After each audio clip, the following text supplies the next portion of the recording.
Olá, que tal? Saudações a todos os colegas da área jurídica. Para quem está na linha de frente do direito de família, ainda mais lidando com casos internacionais, essa análise de hoje é fundamental. A gente vai mergulhar fundo na tutela e na emancipação de menores, mas sob a ótica do Código Civil italiano. Um tema que, olha, aparece cada vez mais no nosso dia a dia. O nosso foco aqui são os artigos 343 a 399 e, claro, aqueles pontos que todo profissional aqui no Brasil precisa ter na ponta da língua. Olha só, o nosso roteiro é bem direto. A gente começa entendendo o que são esses institutos, passa pela abertura da tutela, pelas responsabilidades do tutor e, claro, como tudo isso termina. Depois, a gente entra na emancipação e fecha com os pontos essenciais para a gente guardar. Vamos nessa. Muito bem, vamos ao que interessa. A pergunta que fica é: por que um advogado brasileiro deveria se aprofundar na lei italiana sobre tutela? A resposta, meus amigos, é uma só: globalização.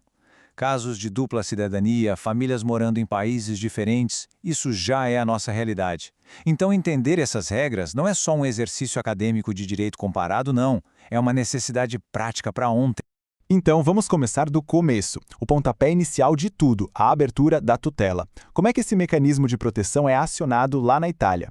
Quando é que o juiz apita o início desse jogo? É o que a gente vai ver agora. O artigo 343, ele é o dono da bola aqui. Ele define a regra de forma muito clara. A tutela entra em campo quando os pais falecem ou, por alguma razão, não têm condições de exercer a responsabilidade parental. O objetivo é um só, e é absoluto: proteger de todas as formas os interesses do menor. Não tem meio termo. O processo tem 3 fases bem claras, uma sequência lógica. Primeiro, acontece o fato gerador, ou seja, a ausência da responsabilidade dos pais. Isso dá o sinal verde para a abertura do procedimento lá com o juiz tutelar. E, por fim, o juiz nomeia 2 figuras importantíssimas que o artigo 346 apresenta: o tutor e o protutor. E aqui, pessoal, atenção, porque essa é uma distinção fundamental do direito italiano. O tutor, a gente pode dizer que é o capitão do time. Ele representa o menor, administra os bens.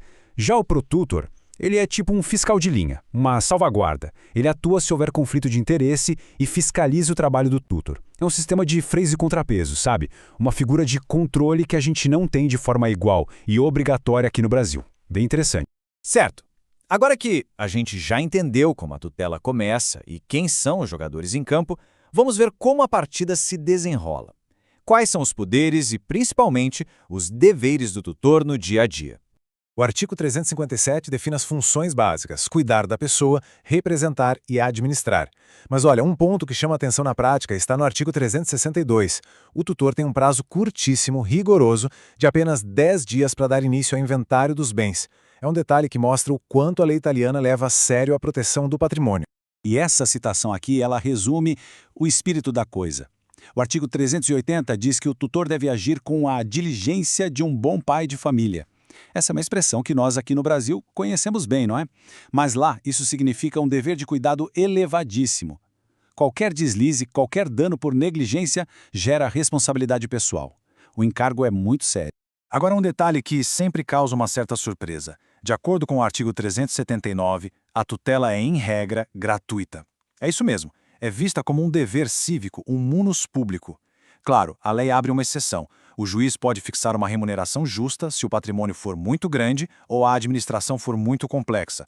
Mas a regra geral é o trabalho voluntário. Bom, mas tudo que começa uma hora acaba. Vamos ver agora as situações que levam ao apito final, ao encerramento da tutela. A tutela pode terminar de jeitos bem diferentes. A remoção, lá do artigo 383, é como um cartão vermelho, uma punição por má gestão. Já a cessação é o fim natural do jogo, quando os pais podem voltar a campo e reassumir suas responsabilidades. Mas, independentemente do motivo, tudo termina com a prestação de contas final, um ato obrigatório de total transparência. Agora, vamos mudar um pouco de assunto. Deixando a tutela de lado, vamos analisar outro instituto que muda completamente o status do menor: a emancipação. No direito italiano, a regra é incrivelmente direta. O artigo 390 fala: o menor é de pleno direito emancipado com o casamento. Simples assim. Casou, emancipou. Não precisa de processo judicial, não precisa de autorização extra, é automático. Mas o que quer dizer ser emancipado na prática? Esse quadro aqui deixa tudo bem claro.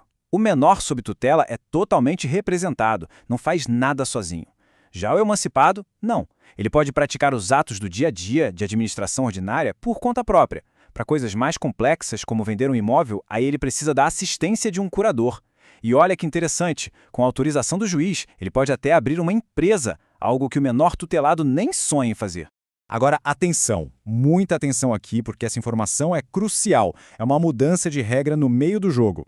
Os artigos que permitiam a emancipação por decisão judicial foram revogados, foram para o chuveiro mais cedo. Isso quer dizer que, hoje, a única forma de emancipação no direito italiano é pelo casamento. Uma simplificação enorme, muito diferente das várias hipóteses que a gente tem aqui no Brasil. Saber disso é fundamental. Chegamos na reta final, pessoal. Vamos agora recapitular os lances mais importantes, aquilo que a gente precisa levar para casa depois dessa análise. Então, para a gente resumir, a tutela só entra em cena quando os pais não estão. A Itália usa esse sistema duplo, com tutor e protutor, que é uma característica própria deles. O dever do tutor é levado muito a sério, seguindo o padrão do bom pai de família, e geralmente não é um trabalho pago. E o ponto de maior impacto, talvez, hoje em dia, emancipação lá é só pelo casamento. Esses são os pilares. E para a gente fechar, fica a reflexão. Depois de ver essas particularidades do sistema italiano, como a figura do protutor e a emancipação só pelo casamento, a pergunta é inevitável. Como isso tudo se compara com a nossa tutela e a nossa curatela aqui no Brasil? É um excelente exercício de direito comparado para a gente pensar. Eu agradeço muito a atenção de todos nesta análise do Código Civil italiano. Espero de verdade que tenha sido útil para a prática profissional de cada um. Se este conteúdo agregou algum valor, a inscrição no canal e a ativação das notificações garantem o acesso a novos estudos como este. Um grande abraço e até a próxima.